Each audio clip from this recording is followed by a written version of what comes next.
All right, happy Monday.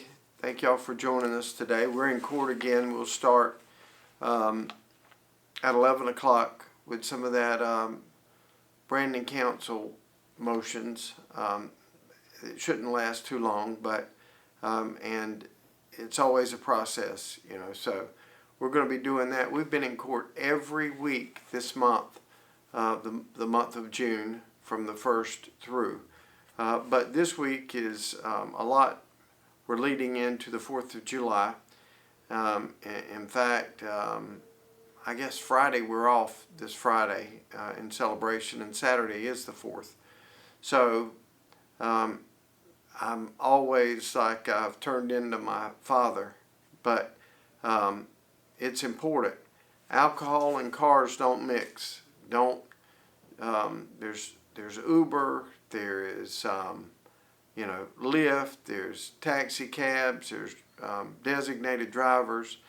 There's always a lot of drinking along with the 4th of July and summertime. And just keep in mind, it's on the weekend, and them judges only meet once in the morning. So if you get picked up, you probably are going to be there for a while, and you just don't want to do that. And while we're at it, it's also not a good idea to get out there and be busting those fireworks drunk. A lot of those things now aren't like when we were growing up. At worst, you were going to chip a tooth, but now it's you see. Always think, this is the last day some people is going to be able to count to 10 on their fingers. That 4th of July, the fireworks will get you, especially out there drinking. But it's an extremely special 4th of July. I was talking to somebody at church last night, and I said, I probably won't ever get to see the next big one. Maybe we'll count 275. I might make it to that, but 300. But America's turning 250 years old on Saturday, and that's quite a big deal. A lot of countries have a lot older, been here a lot longer, but as far as our government, 1776 to 2026, that's quite an accomplishment.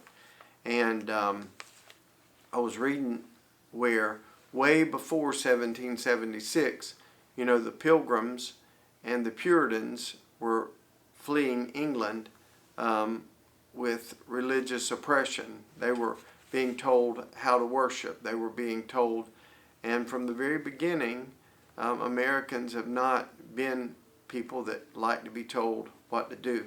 So, especially when it comes to worship.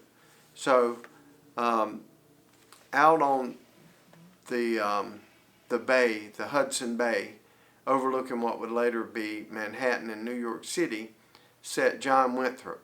Now, you know of Winthrop University here locally. It's named after John Winthrop. But he was sitting out there and read or Google Winthrop's prayer. It's pretty long, but it was his vision for what America could be. And he says, part of that prayer is, "For we must consider that we shall be a city upon a hill. The eyes of all the people are upon us. See that if we shall deal falsely with our God in this work that we have undertaken, and so cause him to withdraw his present help from us, we shall be made a story and a byword throughout the world." That's what he envisioned for America to be, a shining light upon a hill. And he actually stole that from the book of Matthew 5:14 through 16. But that's where it talked about nobody ever takes a light and puts a box over it or a bushel basket over it. He envisioned America being a country that would be able to help the rest of the world and to be able to put forth a positive message. And throughout our history, we've done a pretty good job of that. We have been a very helpful nation. I was surprised to see that as far as individual giving, Americans gave, now obviously this is what they put on their tax returns. I'm guessing where they get this figure, so there may be a little bit of fudgery in it. But it was $592 billion in aid. And that was from individual people, which far surpassed corporations or foundations in giving. So we are a giving people. We are not a perfect nation by any stretch of the imagination. And there are times that we get it more right than others. But this is a wonderful nation. It's the world's superpower, and it's the superpower for a reason. Throughout our history, most of the other countries have trusted our guidance. So, you know, of course, again, we haven't been perfect, but it has been a really good 250 years from very humble beginnings, sitting out on basically a swamp bed, looking out and imagining what this could be. And I think that America has far exceeded John Winthrop's idea of what it could be. And we have been a real blessed nation. So, happy birthday, America. Happy 4th of July to each and every one of you. I hope that you will be safe.